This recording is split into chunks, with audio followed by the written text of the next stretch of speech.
Hello, ഇന്ന് നമുക്ക് പറയാനുള്ളത് M1-ലെ ചാപ്റ്റർ 1 ആയ ഫണ്ടമെൻ്റൽസ് ഓഫ് ഇൻഫോർമേഷൻ ടെക്നോളജി എന്ന ചാപ്റ്ററിനെ കുറിച്ചിട്ടാണ്. ഓക്കെ, നമ്മളെല്ലാവരും കമ്പ്യൂട്ടർ കേട്ടിട്ടുണ്ടാവും അല്ലേ? കമ്പ്യൂട്ടർ കണ്ടിട്ടുണ്ടാവും, കേട്ടിട്ടുണ്ടാവും, എന്താണെന്ന് എല്ലാവർക്കും അറിയാം അല്ലേ? അപ്പം നമ്മൾ ഈ കമ്പ്യൂട്ടർ എന്നുള്ള വേർഡ് എവിടെ നിന്നാണ് ഒറിജിനേറ്റ് ചെയ്തതെന്നറിയോ? അതായത് കമ്പ്യൂട്ട് എന്നുള്ള വേർഡിൽ നിന്നാണ് കമ്പ്യൂട്ടർ വന്നത്. ഓക്കെ, ഈ കമ്പ്യൂട്ട് എന്നുള്ളതിൻ്റെ മീനിങ് എന്താ പറഞ്ഞാൽ ടു കാൽക്കുലേറ്റ്, അതായത് കാൽക്കുലേറ്റ് ചെയ്യുക എന്നാണ് അതിൻ്റെ മീനിങ്. ഓക്കെ, നമ്മളൊരു കമ്പ്യൂട്ടർ എന്ന് പറഞ്ഞാൽ എന്താണ്? അതായത് ഒരു ഇലക്ട്രോണിക് ഡിവൈസാണ്. അതായത് അരിത്തമെറ്റിക് ഓപ്പറേഷൻസ് ഹൈ സ്പീഡിൽ പെർഫോം ചെയ്യുന്ന ഒരു ഇലക്ട്രോണിക് ഡിവൈസസിനെയാണ് നമ്മൾ എന്ത് പറയുന്നത്?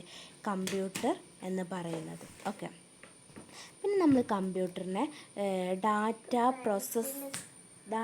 പ്രോസസ്സർ എന്നും കൂടെ വിളിക്കുന്നു. കാരണം എന്താണ്? അവിടെ ഡാറ്റയെ സ്റ്റോർ ചെയ്യാനും പ്രോസസ്സ് ചെയ്യാനും റിട്രീവ് ചെയ്യാനും നമുക്ക് പറ്റും. ഓക്കെ, ഒരു കമ്പ്യൂട്ടറിലെ ഡാറ്റകളെ സ്റ്റോർ ചെയ്യാനും പ്രോസസ്സ് ചെയ്യാനും റിട്രീവ് ചെയ്യാനും നമുക്ക് പോസിബിളാണ്. ഓക്കെ, ഇനി നമ്മൾ കമ്പ്യൂട്ടറിൻ്റെ ക്യാരക്ടറിസ്റ്റിക്കാണ് പറയാനുള്ളത്. അതായത് എന്തൊക്കെയാണ് കമ്പ്യൂട്ടറിൻ്റെ ഗുണങ്ങൾ, ക്യാരക്ടറിസ്റ്റിക് എന്താണ് എന്നുള്ളതാണ് നോക്കാൻ. അതിൽ ഫസ്റ്റ് വൺ ആണ് speed, second one accuracy, third one automation, fourth storage, versatility, connectivity, diligence, multi tasking, logical decision making and non intelligence of its own. ഇനി നമുക്കിത് ഓരോന്ന് എന്താണെന്ന് നോക്കാം. Okay, first one is speed. Speed എന്ന് പറഞ്ഞാൽ എന്താണ്? അതായത് നമ്മളെ കാൽക്കുലേഷനുകൾ സ്പീഡിൽ, അതായത് ഹ്യൂമൻ ബീയിങ്സ് ചെയ്യുന്നതിനെക്കാട്ടിലും സ്പീഡിൽ കമ്പ്യൂട്ടർ കാൽക്കുലേഷൻ നടത്തുന്നു. ഓക്കെ, അതിൻ്റെ നെക്സ്റ്റ് വണ്ണാണ് ആക്യുറസി. ആക്യുറസി പറഞ്ഞാൽ എന്താണ്? നമുക്കത് ആക്യുറേറ്റ് റിസൾട്ട് പ്രൊവൈഡ് ചെയ്യുന്നു. നമ്മൾ കൊടുക്കുന്ന ഇൻസ്ട്രക്ഷൻ അനുസരിച്ചിട്ട് ആക്യുറേറ്റ് റിസൾട്ട്, അത് നമ്മൾ കൊടുക്കുന്ന ഇൻസ്ട്രക്ഷൻ കറക്റ്റ് ആവണം കേട്ടോ, എന്നാലേ നമുക്ക് എന്തായിരിക്കുള്ളൂ? ആക്യുറേറ്റ് റിസൾട്ട് നമുക്ക് കിട്ടുള്ളൂ. ഓക്കെ, ഇനി നെക്സ്റ്റ് വണ്ണാണ് ഓട്ടോമേഷൻ. ഓട്ടോമേഷൻ എന്ന് പറഞ്ഞാൽ എന്താണ്? One is a set of instruction. It can work automatically without further human interventions. Human ബീയിങ്സിൻ്റെ ഒരു ഇൻ്റർവെൻഷൻസും ഇല്ലാതെ തന്നെ എന്താണ് നമുക്ക് റിസൾട്ട് കിട്ടും. Okay, next one storage capacity കമ്പ്യൂട്ടറിൽ കൂടുതലായിരിക്കും. ലാർജ് എമൗണ്ട് ഓഫ് ഡാറ്റകൾ സ്റ്റോർ ചെയ്യാനും റിട്രീവ് ചെയ്യാനൊക്കെ കമ്പ്യൂട്ടറിനെ കൊണ്ട് സാധിക്കുന്നതൊക്കെയാണ്. Next one versatility. പറഞ്ഞാൽ അതായത് നമ്മൾ വൈഡ് വെറൈറ്റി ഓഫ് ടാസ്ക് ചെയ്യും. അതായത് ഒന്നുകിൽ കാൽക്കുലേഷൻ, അല്ലെങ്കിൽ മ്യൂസിക് പ്ലേ ചെയ്യുക, അല്ലെങ്കിൽ ഡിസൈനിങ്, കമ്മ്യൂണിക്കേഷൻ, ഇതിനൊക്കെ നമ്മൾ അതായത് മൾട്ടി ടാസ്കിങ് പ്രവർത്തനമാണ് കമ്പ്യൂട്ടർ നടക്കുക എന്നുള്ളത് നമുക്ക് പറയാം. Okay, next one connectivity. പറഞ്ഞാൽ കമ്പ്യൂട്ടറിനെ നമുക്ക് വേറൊരു ഡിവൈസായിട്ടോ അല്ലെങ്കിൽ വേറൊരു നെറ്റ്വർക്കായിട്ടോ നമുക്ക് എന്ത് ചെയ്യുക? കണക്റ്റ് ചെയ്യുക. ഓക്കെ, ഇനി സെവൻത്ത് വണ്ണാണ് ഡിലിജൻസ് എന്ന് പറഞ്ഞാൽ എന്താണ്?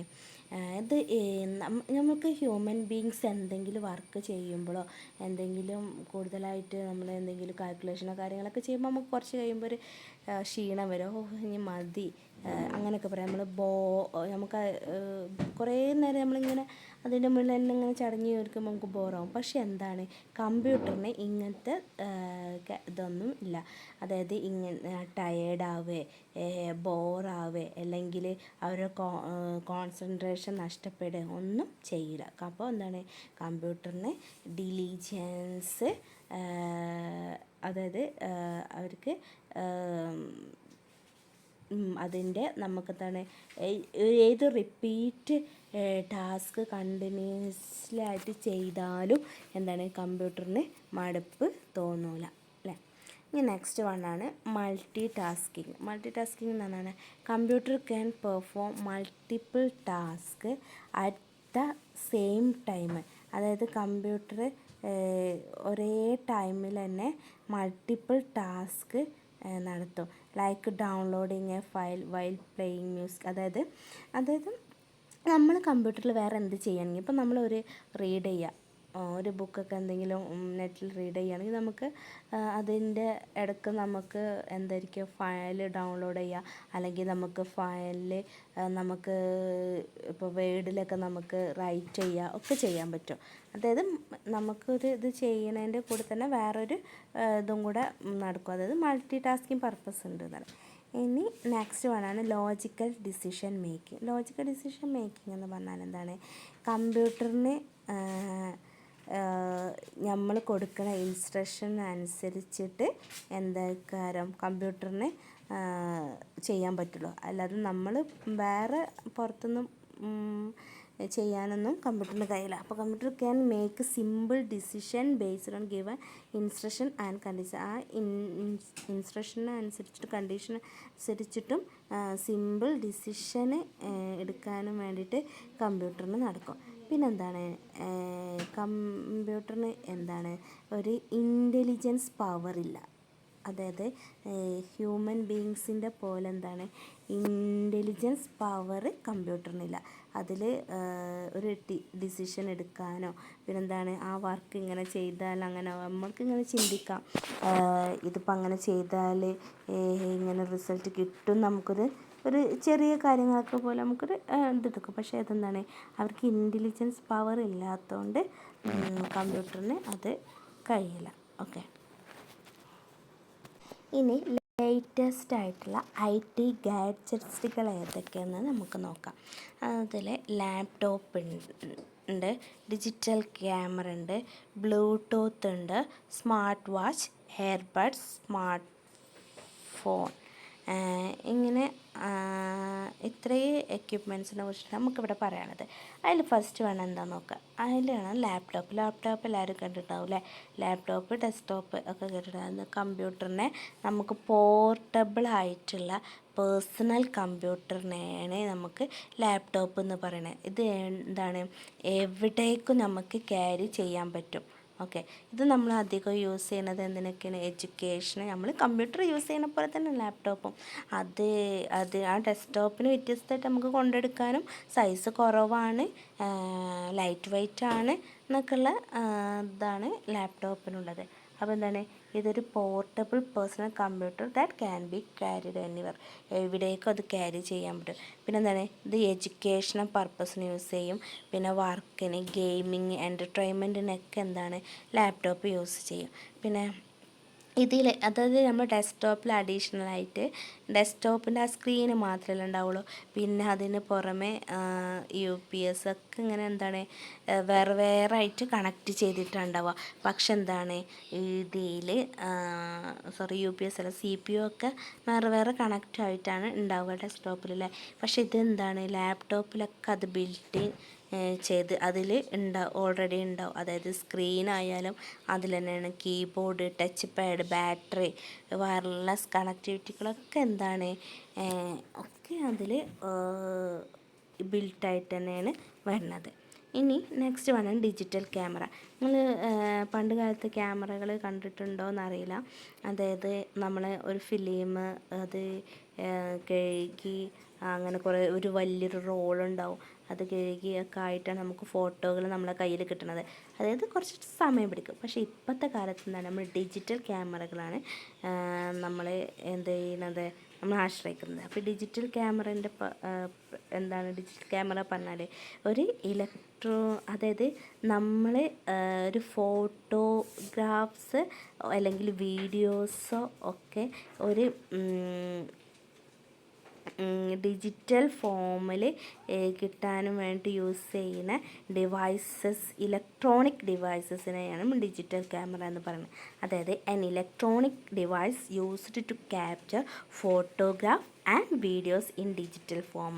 അതായത് ഒരു ഡിജിറ്റൽ ഫോർമാറ്റിൽ ഫോട്ടോകളും വീഡിയോകളും ക്യാപ്ചർ ചെയ്യാൻ വേണ്ടിയിട്ട് യൂസ് ചെയ്യുന്ന ഒരു ഇലക്ട്രോണിക് ഡിവൈസസിനെയാണ് നമ്മൾ എന്ത് പറയുന്നത്, ഡിജിറ്റൽ ക്യാമറ എന്ന് പറയുന്നത്. ഇതിലെടുക്കുന്ന ഫോട്ടോസ് വീഡിയോസൊക്കെ എവിടെയാണ് സ്റ്റോർ ചെയ്യുന്നത്? മെമ്മറി കാർഡിലാണ് അത് സ്റ്റോർ ചെയ്യുന്നത്. എന്നിട്ട് പിന്നെ ഈ മെമ്മറി കാർഡിൽ നിന്ന് നമ്മൾ കമ്പ്യൂട്ടറിലേക്കോ അല്ലെങ്കിൽ ഫോണിലേക്കോ എന്ത് ചെയ്യുക, ട്രാൻസ്ഫർ ചെയ്യാണ്. ഇതിലുള്ള ഈ മെമ്മറി കാർഡിലുള്ള ഡാറ്റകൾ എന്താണ്, കമ്പ്യൂട്ടറിലേക്കോ അല്ലെങ്കിൽ ഫോണിലേക്കോ ഒക്കെ ട്രാൻസ്ഫർ ചെയ്യാണ് ചെയ്യുന്നത്. പിന്നെന്താണ് ഈ ഡിജിറ്റൽ ക്യാമറേൻ്റെ ഒരു പ്രത്യേകത എന്നാൽ ഇത് ഹയർ ക്വാളിറ്റി ഇമേജസ് ആണ്. അതായത് സൂം ഫെസിലിറ്റി ഉണ്ടാവും, ഫ്ലാഷ് ഉണ്ടാവും, എഡിറ്റിംഗ്, അതായത് എഡിറ്റിംഗ് ഫീച്ചേഴ്സോട് കൂടിയിട്ടുള്ളതും ഫ്ലാഷ് ആയിട്ടും സൂം ആയിട്ടുള്ള കുറേ ഫെസിലിറ്റീസുകൾ ഈ ഡിജിറ്റൽ ക്യാമറയിൽ നമുക്ക് ഉണ്ട്. അന്ന് സാധാരണ നോർമൽ ക്യാമറയിൽ ഈ പ്രത്യേകതകളൊന്നും ഇല്ലായിരുന്നു. ഓക്കെ, നെക്സ്റ്റ് വണ്ണാണ് ബ്ലൂടൂത്ത്. ബ്ലൂടൂത്ത് എല്ലാവർക്കും അറിയാമായിരിക്കും അല്ലേ? നമ്മളൊരു വയർലെസ് കമ്മ്യൂണിക്കേഷനെയാണ് നമ്മൾ ബ്ലൂടൂത്ത് പറയുന്നത്. അതായത് ഒരു short distance, wireless communication technology for short ഡിസ്റ്റൻസിൽ നടക്കുന്ന വയർലെസ് കമ്മ്യൂണിക്കേഷൻ ടെക്നോളജിനെയാണ് നമ്മളെന്ത് പറയുക, ബ്ലൂടൂത്ത് എന്ന് പറയുന്നത്. ഇത് ബ്ലൂടൂത്ത് വഴി നമുക്ക് എന്തൊക്കെ കണക്ട് ചെയ്യുക? Phones, speakers, earphone, smart watches, പ്രിൻറ്റേഴ്സൊക്കെ എന്താണ്, ബ്ലൂടൂത്ത് വഴി നമുക്ക് കണക്ട് ചെയ്യാം. പിന്നെന്താണ് ഈ ബ്ലൂടൂത്ത് യൂസ് ചെയ്യുന്നതുകൊണ്ടുള്ള ഗുണങ്ങൾ എന്താണ്? എനർജി സേവിങ് ആണ്. പിന്നെന്താണ്, കേബിൾസുകളെ ആവശ്യവുമില്ല. Save energy and avoid the need for കേബിൾസുകളെ ആവശ്യമില്ല. ഇനി next one smart watch. Smart watch എന്നാൽ എന്താണ്? A wearable device worn on the wrist like traditional watch. അതായത് ഒരു ട്രഡീഷണൽ വാച്ച് പോലെ നമ്മൾ കയ്യിൽ ധരിക്കാവുന്ന ഒരു വിയറബിൾ ഡിവൈസിനാണ് സ്മാർട്ട് വാച്ച് എന്ന് പറയുന്നത്. അതായത് നമ്മളെ ഫോണിൻ്റെ അധിക ഫീച്ചേഴ്സും നമ്മളെ ഈ സ്മാർട്ട് വാച്ചിൽ നമുക്ക് പോസിബിളാണ്. എന്തൊക്കെയാണ് ഫങ്ഷൻസ് അതിലുണ്ടാവുക സ്മാർട്ട് വാച്ചിൽ? Showing time, tracking fitness, receiving calls and message. അതായത് ഒരു ഫോണിൽ നമ്മൾ യൂസ് ചെയ്യുന്ന അധിക ഫെസിലിറ്റികളും നമ്മൾ സ്മാർട്ട് വാച്ചിൽ യൂസ് ചെയ്യുന്നത്. പിന്നെ ഇത് connect to smart phone via bluetooth or wifi. നമുക്ക് എന്താണ് ഇത് സ്മാർട്ട് ഫോണായിട്ട് കണക്റ്റ് ചെയ്യാൻ കഴിയും. ബ്ലൂടൂത്തോ വൈഫൈയോ യൂസ് ചെയ്തിട്ട് നമുക്ക് നമ്മളെ സ്മാർട്ട് ഫോണായിട്ട് സ്മാർട്ട് വാച്ച് കണക്റ്റ് ചെയ്യാൻ പറ്റും. ഓക്കെ, നെക്സ്റ്റ് വണ്ണാണ് എയർബഡ്സ്. എയർബഡ്സ് നിങ്ങൾക്ക് കേട്ടിട്ടുണ്ടാവില്ലേ? ഇയർഫോൺ എന്നൊക്കെ നമ്മൾ പറയും. അതിലെ എയർബഡ്സ് എന്നാൽ വയർലെസ് ആയിട്ടുള്ള ഇയർഫോണുകളെയാണ് നമ്മൾ എന്ത് പറയുക, എയർബഡ്സ്. അതായത് small wireless earphone that connect via bluetooth. അതായത് ബ്ലൂടൂത്ത് വഴി കണക്റ്റ് ചെയ്യുന്ന സ്മോൾ ആയിട്ടുള്ള വയർലെസ് ഇയർഫോണുകളെയാണ് നമ്മൾ എയർബഡ്സ് എന്ന് പറയുന്നത്. പിന്നെന്താണ് ഇതിൽ പ്രൊവൈഡ് ചെയ്യുന്നത്? എന്താണ്? Hands free music. It provide hands free music listening and calling. അതായത് നമുക്ക് കോൾ ചെയ്യാനോ പാട്ട് കേൾക്കാനും എന്തിനും വേണ്ടിയിട്ടാണെങ്കിലും നമുക്ക് എന്താണ്, നമ്മൾ ഹാൻഡ് ഫ്രീ ആയിരിക്കും. നമ്മൾ ഫോൺ ഒരു പോക്കറ്റിലോ അങ്ങനെ എന്തെങ്കിലും നമ്മളെ ഒരു ഇത്ര ഡിസ്റ്റൻസിലുണ്ടാവും കേട്ടോ. അതായത് ഒരു ഡിസ്റ്റൻസ് ഉണ്ട് കേട്ടോ. അപ്പോൾ അതായത് നമ്മൾ ഇവിടെ ഇതിൽ പറഞ്ഞു 10 മീറ്റർ ബ്ലൂടൂത്തിൻ്റെ അത്രയൊക്കെ നമുക്ക് ഡിസ്റ്റൻസിൽ ഇയർബഡ്സ് കിട്ടുള്ളൂ കേട്ടോ. അപ്പം നമുക്കതെന്താണ് ഹാൻഡ്സ് ഫ്രീ. നമ്മൾ ഫോണൊക്കെ നമ്മൾ പോക്കറ്റിൽ എവിടെയെങ്കിലും ഇട്ടിട്ട് നമുക്ക് ഫോണത്തെ കാര്യങ്ങൾ കോൾ ചെയ്യുക അല്ലെങ്കിൽ അതിലുള്ള വോയിസുകൾ കേൾക്കുക അല്ലെങ്കിൽ പാട്ട് കേൾക്കുക ഒക്കെ ചെയ്യാൻ പറ്റും. ഓക്കെ, പിന്നെന്താണ്? Often come with noise cancellation, touch controls and charging case. അതായത് ഇവിടെ നോയ്സ് അതായത് നമുക്ക് പുറത്തുനിന്ന് നമ്മളത് ഇയർഫോൺ വെച്ച് നമുക്ക് പുറത്തുനിന്നുള്ള കൂടുതൽ ശബ്ദങ്ങൾ, അപ്പോൾ നമ്മൾ ഇമ്പോർട്ടൻ്റ് ആയിട്ടുള്ള ക്ലാസ് എന്തെങ്കിലുമൊക്കെ കേൾക്കുമ്പോൾ നമുക്ക് പുറത്തുനിന്നുള്ള വേറെ സൗണ്ടുകളോ കാര്യങ്ങളൊക്കെ വരാൻ നമ്മൾ 2 ഇയറിലും നമ്മളത് ഫിറ്റ് ചെയ്യും അല്ലേ. അപ്പോൾ അത് ആ നോയ്സ് നമുക്കൊക്കെ ഇതാക്കാൻ കഴിയും. പിന്നെ നമ്മളെ ടച്ച് കൺട്രോൾ ചെയ്യും. പിന്നെ അതായത് അതിൻ്റെ ചാർജിങ് എല്ലാ പ്രോസസ്സൊക്കെ എന്താണ് എയർബഡ്സിൽ നടക്കും. പിന്നെ സ്മാർട്ട് ഫോൺ എല്ലാവർക്കും അറിയാമായിരിക്കും അല്ലേ, അറിയാത്തവരായിട്ടുണ്ടാവില്ല. ഇപ്പം നമ്മൾ കൂടുതൽ ആൾക്കാരും എല്ലാവരും തന്നെ മാറിയിട്ടുണ്ട് സ്മാർട്ട് ഫോണിലേക്ക് അല്ലേ. സ്മാർട്ട് ഫോൺ എന്താണ്?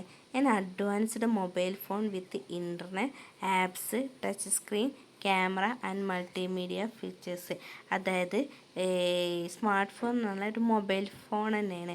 അതിൽ എന്തൊക്കെയാണ് ഒരു അഡ്വാൻസ്ഡ് മൊബൈൽ ഫോണിനെയാണ് നമ്മൾ സ്മാർട്ട് ഫോൺ അറിയുക. അതിലെന്തൊക്കെ ഫെസിലിറ്റികളാണ്? ഇൻ്റർനെറ്റുണ്ട്, ആപ്സുകളുണ്ട്, touch screen, camera and multimedia ഫീച്ചേഴ്സൊക്കെ ഇതൊക്കെ അടങ്ങിയിട്ടുള്ള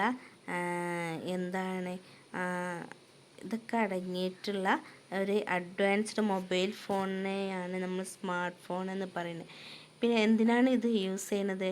നമുക്ക് used for communication, online study, social media, entertainment, banking and more. അതായത് നമ്മൾ കമ്മ്യൂണിക്കേഷന് വേണ്ടിയിട്ടും ഓൺലൈൻ സ്റ്റഡിക്കും പിന്നെ സോഷ്യൽ മീഡിയയിലും യൂസ് ചെയ്യാനും പിന്നെ എൻ്റർടൈൻമെൻറ്റിനും പിന്നെ ബാങ്കിനൊക്കെ നമ്മളെല്ലാ മേഖലയിലും ഇപ്പോൾ നമ്മൾ സ്മാർട്ട് ഫോൺ യൂസ് ചെയ്യുന്നുണ്ട് എന്ന് പറയാം അല്ലേ.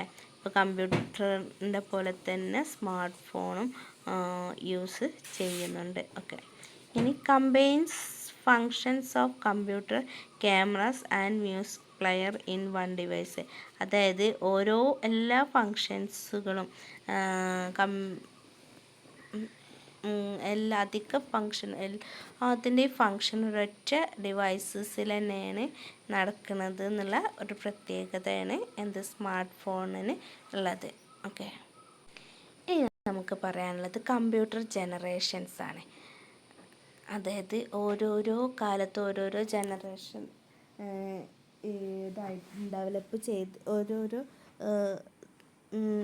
ഇത് മാറ്റിയിട്ടാണ് നമുക്ക് പുതിയ കമ്പ്യൂട്ടറിൻ്റെ മോഡലും കാര്യങ്ങളും ഉണ്ടാകുന്നത് അല്ലേ.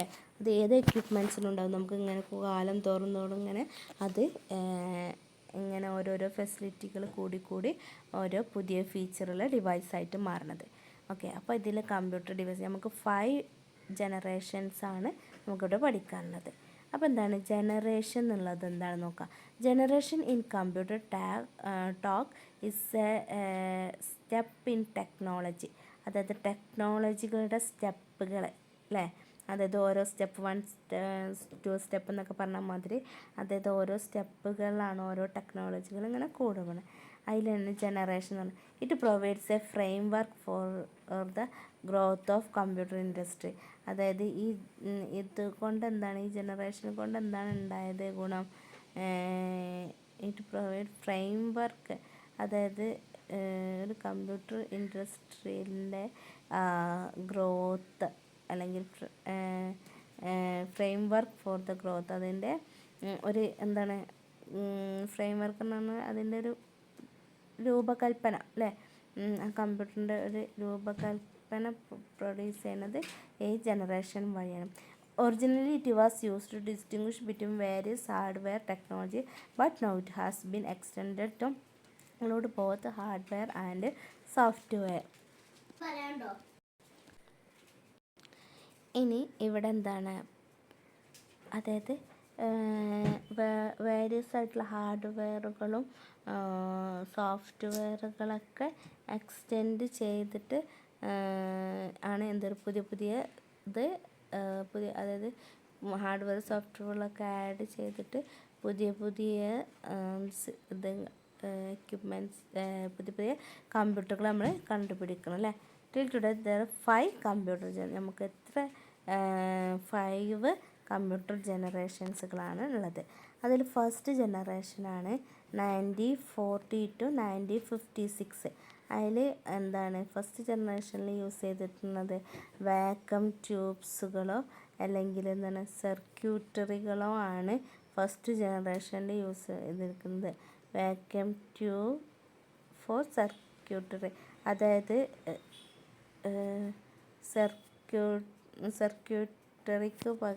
സർക്യൂട്ടറിക്ക് വേണ്ടിയിട്ട് സർക്യൂട്ടറിക്ക് വേണ്ടിയിട്ട് വാക്വം ട്യൂബ്സുകളാണ് ഫസ്റ്റ് ജനറേഷനിൽ ഉപയോഗിച്ചത്. അതായത് വാക്വം ട്യൂബ്സുകളാണ് മെയിനായിട്ട് അവിടെ യൂസ് ചെയ്യുന്നത്. പിന്നെ ഈ വാക്വം ട്യൂബ്സുകൾ എന്താണ് വെരി ലാർജ് സൈസാണ്, എന്താണ് പിന്നെ ലാർജ് സൈസും ആണ്, പിന്നെ കുറേ അധികം ഹീറ്റും പ്രൊഡ്യൂസ്ഡ് ചെയ്യുന്നുണ്ട്. അപ്പോൾ നമുക്ക് സ്വാഭാവികമായിട്ട് ബുദ്ധിമുട്ടായിരിക്കും, കാരണം നമുക്ക് സ്ഥലം കുറേ വേണ്ടി വരും. പിന്നെ അത് ഹീറ്റ് പ്രൊഡ്യൂസ് ചെയ്യുമ്പോൾ കുറേ പ്രോബ്ലം നമുക്ക് ഉണ്ടാവും ചെയ്യും. അതായത് ഡിസ്റ്റൻസിൽ അതിൽ നിന്ന് ഡിസ്റ്റൻസ് കീപ്പ് ചെയ്യേണ്ടി വരും. അങ്ങനെ കുറേ പ്രോബ്ലങ്ങൾ നമുക്ക് ഉണ്ടാവും. പിന്നെന്താണ് ഇതിൽ ഈ ഫസ്റ്റ് ജനറേഷനിൽ മെഷീൻ ലാംഗ്വേജ് മാത്രമാണ് യൂസ് ചെയ്യുന്നത്. ഓക്കെ, ഇതിന് ഈ ഫസ്റ്റ് ജനറേഷൻ്റെ എക്സാമ്പിളാണ് ENIAC-ഉം UNIVAC-ഉം ഒക്കെ. ഇനി നമുക്കുള്ളത് സെക്കൻഡ് ജനറേഷൻ എന്ന് പറഞ്ഞാൽ 1956 to 1963 വരെയാണ് സെക്കൻഡ് ജനറേഷന് യൂസ് ചെയ്യുന്നത്. അതിൽ എന്താണ് ട്രാൻസിസ്റ്റേഴ്സ് യൂസ് ചെയ്യുന്നുണ്ട്. ഇതിൽ എന്താണ് സെക്കൻഡ് ജനറേഷനിൽ യൂസ് ചെയ്യുന്നത് മെയിനായിട്ടും ട്രാൻസിസ്റ്റേഴ്സാണ്. ഈ ട്രാൻസിസ്റ്റർ എന്ന് പറഞ്ഞാൽ എന്താണ് സ്മോളറാണ്, ഫാസ്റ്ററാണ്, പിന്നെന്താണ് മോർ റിലയബിളും ആണ്. ഏതിനേയും കാട്ടി അറിയോ, നമ്മളെ വാക്വം ട്യൂബ്സിനെയും കാട്ടി സ്മോളറും ആണ്, ഫാസ്റ്ററാണ്, പിന്നെന്താണ് മോർ റിലയബിളും കൂടെ ആണ്. പിന്നെന്താണ് ഇതിൽ സെക്കൻഡ് ജനറേഷനിൽ അസംബ്ലി ലാംഗ്വേജ് ആണ് സപ്പോർട്ട് ചെയ്യുന്നത്. പിന്നെന്താണ് computer become smaller and more efficient, അത് സ്മോളും ആയിരിക്കും, പിന്നെന്താണ് മോർ എഫിഷ്യൻറ്റും ആയിരിക്കും. ഇനി നെക്സ്റ്റ് വണ്ണാണ് തേർഡ് ജനറേഷൻ ഏത് ഇയറിലാണ് വരുന്നത്? 1964 to 1971. അവിടെ ഈ ഇൻറ്റഗ്രേറ്റഡ് സർക്യൂട്ടുകളാണ് അവിടെ യൂസ് ചെയ്യുന്നത്. ICകളാണ് ഇവിടെ തേർഡ് ജനറേഷനിൽ യൂസ് ചെയ്യുന്നത്. പിന്നെ അതിൽ ലാംഗ്വേജുകൾ ഏതൊക്കെയാണ്? ഹൈ ലെവൽ പ്രോഗ്രാമിംഗ് ലാംഗ്വേജ്, അതായത് COBOL, FORTRAN പോലെയുള്ള ഹൈ ലെവൽ ലാംഗ്വേജ് ആണ് തേർഡ് ജനറേഷനിൽ യൂസ് ചെയ്യുന്നത്. പിന്നെന്താണ് ഇത് സെക്കൻഡ് ജനറേഷൻ കാട്ടി സ്മോളറാണ്, ഫാസ്റ്ററാണ്, മോർ റിലയബിളാണ്, ചീപ്പറുമാണ്. ഇതിന് ഫസ്റ്റ് ജനറേഷൻ്റെ അത്ര റേറ്റില്ല, കാരണം നമ്മൾ ഓരോ കസ്റ്റമേഴ്സിൻ്റെ ഇത് നോക്കണം അല്ലേ.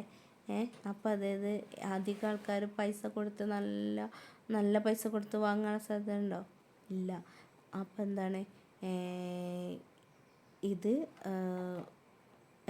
മറ്റേ അപ്പോൾ നമ്മൾ ഈ സെക്കൻഡ് ജനറേഷനെക്കാട്ടി ഒക്കെ ചീപ്പറായിട്ടാണ്. അപ്പോൾ നമ്മളിങ്ങനെ ആ ലെവലിങ്ങനെ ഓരോരോ ക്യാഷിൻ്റെ ലെവലിങ്ങനെ കുറച്ച് കൊണ്ടുവരണം കാരണം എന്നാലേ സാധാരണക്കാർക്കായാലും ആർക്കായാലും അങ്ങനെ അധികം ആൾക്കാർ പൈസ കുറഞ്ഞത് അങ്ങനെയൊക്കെ എല്ലാം നോക്കുക. അപ്പോൾ നമ്മൾ ഓരോ മാറ്റം നമ്മളെ സിസ്റ്റത്തിൽ ഇങ്ങനെ നമ്മളെ ഇതിലിങ്ങനെ വരുത്തിക്കൊണ്ടിരിക്കണം. ഓക്കെ, അങ്ങനെയാണ് ഓരോ ജനറേഷൻസും കടന്നു പോകുന്നത്. ഇനി അടുത്തതാണ് ഫോർത്ത് ജനറേഷൻ വരുന്നത് 1971 to 1980 അല്ലേ. അതിൽ മൈക്രോ പ്രോസസ്സേഴ്സാണ് യൂസ് ചെയ്യുന്നത്. അതായത് മൈക്രോ പ്രോസസ്സേഴ്സാണ് ഫോർത്ത് ജനറേഷനിൽ യൂസ് ചെയ്യുന്നത്. പിന്നെന്താണ് ഇവിടെ പേഴ്സണൽ കമ്പ്യൂട്ടർ ഡെവലപ്പ് ചെയ്യുന്നുണ്ട്. ഇവിടുന്ന് മുതലാണ് ഈ ഫോർത്ത് ജനറേഷൻ മുതലാണ് പേഴ്സണൽ കമ്പ്യൂട്ടർ ഡെവലപ്പ് ചെയ്യുന്നത്. പിന്നെ കൂടാതെ തന്നെ ഗ്രാഫിക്കൽ യൂസർ ഇൻ്റർഫേസ് ഇൻട്രൊഡ്യൂസ് ചെയ്യുന്നത് ഫോർത്ത് ജനറേഷനിലാണ്. അതായത് ഗ്രാഫിക്സ് പരമായിട്ടുള്ള വർക്കുകളും കാര്യങ്ങളും ചെയ്യാനും വേണ്ടിയിട്ട് ഫോർത്ത് ജനറേഷനും മുതലാണ് തുടങ്ങുന്നത്. ഇനി നെക്സ്റ്റ് വണ്ണാണ് ഫിഫ്ത്ത് ജനറേഷൻ. ഫിഫ്ത്ത് ജനറേഷൻ 1980-ലാണ് സ്റ്റാർട്ട് ചെയ്തത്. ഇപ്പം നമ്മൾ ഫോളോ ചെയ്യുന്നതും ഫിഫ്ത്ത് ജനറേഷനിലാണ്. അതായത് ആർട്ടിഫിഷ്യൽ ഇൻ്റലിജൻസിൻ്റെ സഹായത്തോടെ ഒക്കെയാണ് ഫിഫ്ത്ത് ജനറേഷൻ ഇതിൽ യൂസ് ചെയ്യുന്നത് ഏതൊക്കെയാണ്? Machine learning, robotic, natural language processing. അതൊക്കെയാണ് ഫിഫ്ത്ത് ജനറേഷനിൽ യൂസ് ചെയ്യുന്നത്. ഏതൊക്കെയാണ്? മെഷീൻ ലേണിങ് ഉപയോഗിക്കുന്നുണ്ട്, റോബോട്ടിക്സും നാച്ചുറൽ ലാംഗ്വേജ്, അതായത് പ്രോസസ്സിങ്ങിന് വേണ്ടിയിട്ട് നാച്ചുറൽ ലാംഗ്വേജൊക്കെ ഇതിൽ യൂസ് ചെയ്യുന്നുണ്ട്. ഇനി നമ്മൾ ഈ IT ഗാഡ്ജറ്റ്സുകളുടെ അപ്ലിക്കേഷൻസ് എന്തൊക്കെയാണ് എന്നുള്ളത് നോക്കാം. അതായത് നമുക്ക് കമ്പ്യൂട്ടർ നമ്മുടെ ഡെയിലി ലൈഫിൽ കുറേ ഇമ്പോർട്ടൻ്റ് റോള് വഹിക്കുന്നുണ്ട് അല്ലേ? കമ്പ്യൂട്ടർ നമുക്ക് കമ്മ്യൂണിക്കേഷനും നമ്മളെ വേൾഡ് വൈഡ് തന്നെ കമ്മ്യൂണിക്കേഷന് നല്ല സ്ഥാനമാണ് ഈ കമ്പ്യൂട്ടർ നടക്കുന്നത്. അപ്പം നമ്മൾ അതുകൊണ്ട് എന്തൊക്കെ യൂസസുകളാണ്, എന്തൊക്കെ വാരിയസ് ഫീൽഡിലാണ് കമ്പ്യൂട്ടർ ഉപയോഗിക്കുന്നത് എന്ന് നോക്കാം. ഏതൊക്കെ? എഡ്യൂക്കേഷണൽ പർപ്പസ് നമ്മൾ യൂസ് ചെയ്യുന്നുണ്ട്. കമ്മ്യൂണിക്കേഷനും വേണ്ടിയിട്ട് നമുക്ക് ലോകത്ത് എവിടെയുള്ള ആൾക്കാരായിട്ട് കമ്മ്യൂണിക്കേറ്റ് ചെയ്യാൻ നമുക്ക് പറ്റും. പിന്നെ ബാങ്കിങ്ങിന്, മെഡിക്കൽ ഫീൽഡിൽ ഒക്കെ കമ്പ്യൂട്ടർ യൂസ് ചെയ്യുന്നുണ്ട്. പിന്നെ സയൻറ്റിഫിക് റിസർച്ചിന്, നമ്മളെ രാജ്യം വികസിപ്പിക്കാനും വേണ്ടിയിട്ട് നമുക്ക് റിസർച്ച് നടത്താനോ കാര്യങ്ങളിലൊക്കെ നമ്മൾ കമ്പ്യൂട്ടർ യൂസ് ചെയ്യുന്നത്. പിന്നെ എൻ്റർടൈൻമെൻറ്റ് പർപ്പസിന്, ഗവൺമെൻറ്, അതായത് നമ്മളെ രാജ്യത്ത് തന്നെ നമ്മൾ ഏത് ഓഫീസിലാണെങ്കിലൊക്കെ കമ്പ്യൂട്ടർ ഇല്ലാതെ ഇപ്പോൾ ആദ്യത്തെ എഴുതുന്ന പോലെ ഫയൽ സിസ്റ്റങ്ങളോ കാര്യങ്ങളോ ഒന്നുമില്ല. ഒക്കെ സിസ്റ്റത്തിൽ അപ്ഡേറ്റ് ആയിട്ടുണ്ട് അല്ലേ? ബിസിനസ്സിലായാലും ഡിസൈനിലായാലും. ബിസിനസ്സിലൊക്കെ നമ്മൾ മസ്റ്റായിട്ട് എല്ലാ ബിസിനസ്സിലും ഇപ്പോൾ നമ്മൾ ചെറിയ ബിസിനസ് പോലും നമ്മൾ സ്മാർട്ട് ഫോണും കമ്പ്യൂട്ടറുകളും ഒക്കെ യൂസ് ചെയ്തിട്ട് തന്നെയാണ് നമ്മൾ അത് വികസിപ്പിച്ചെടുക്കുന്നത്.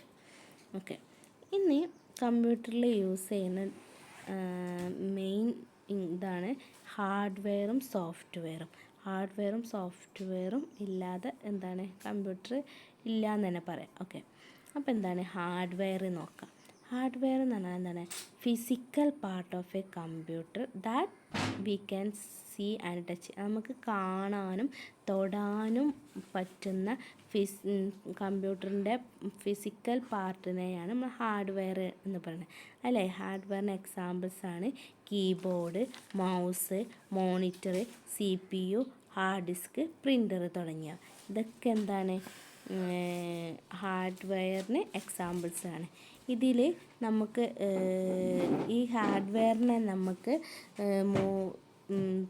കാറ്റഗറൈസ് ചെയ്യുക. ഏതൊക്കെ?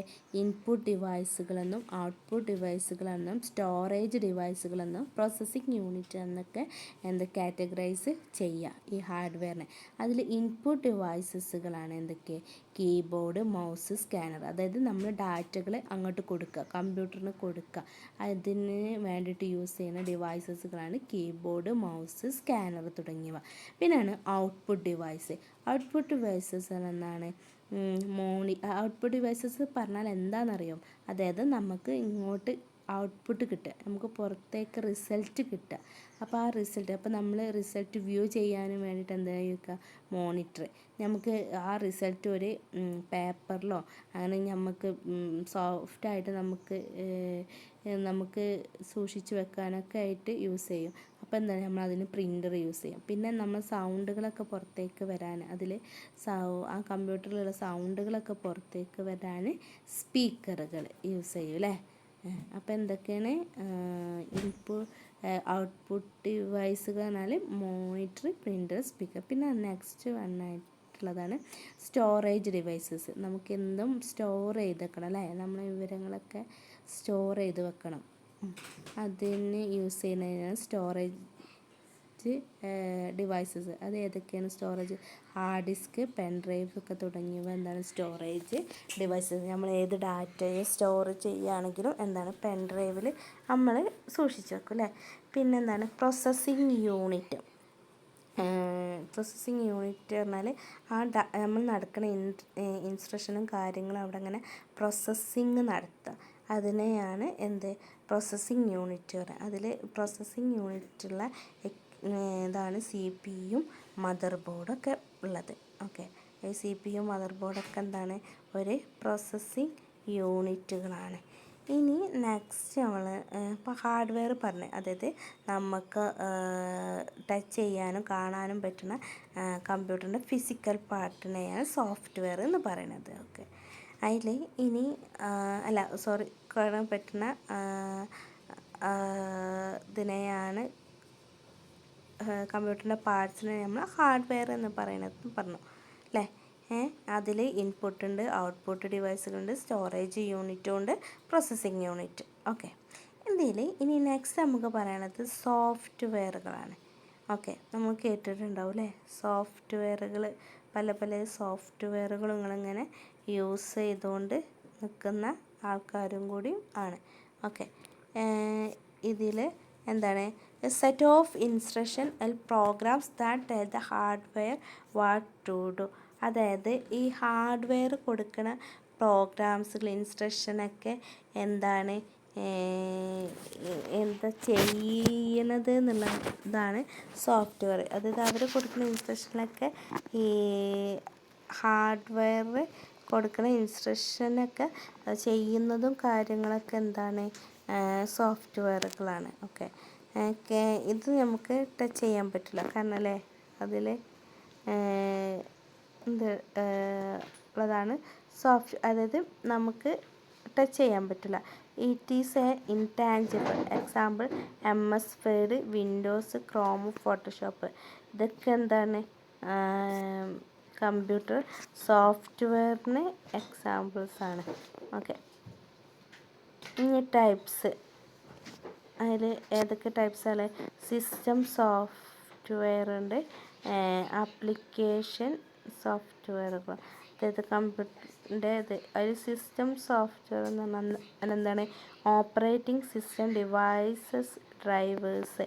അതായത് ഹാർഡ്വെയർ ആണ് ഇതിൽ മാനേജ് ചെയ്യുക. സിസ്റ്റം സോഫ്റ്റ്വെയർ അതായത് ഒരു ഓപ്പറേറ്റിംഗ് സിസ്റ്റമാണ്,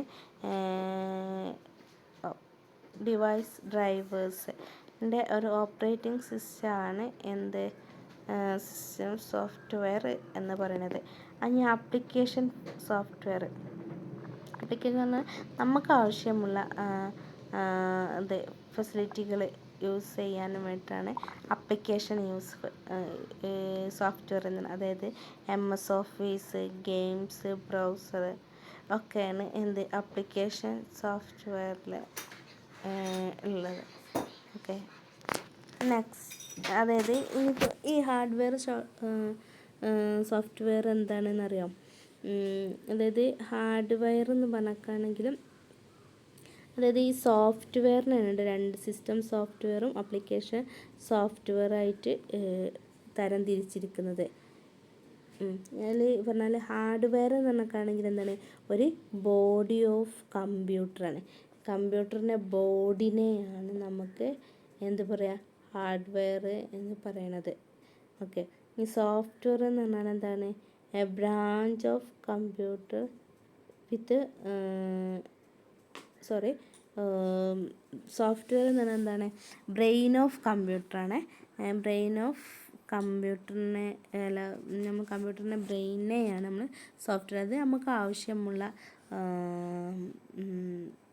ആപ്ലിക്കേഷനുകളൊക്കെ ചെയ്യാനും വേണ്ടിയിട്ട് നമ്മൾ ഇൻസ്റ്റാൾ ചെയ്യുക അല്ലെങ്കിൽ അതിൽ ബിൽട്ടായിട്ട് വന്നതൊക്കെ ഉണ്ടാവും. അതൊക്കെയാണ് എന്ത് പറയാം അതിനെയാണ് നമ്മൾ സോഫ്റ്റ്വെയർ എന്ന് പറയുന്നത്. ഓക്കെ, കമ്പ്യൂട്ടറിൻ്റെ ബ്രെയിൻ ഓഫ് കമ്പ്യൂട്ടർ എന്ന് പറയും സോഫ്റ്റ്വെയറിന് കേട്ടോ.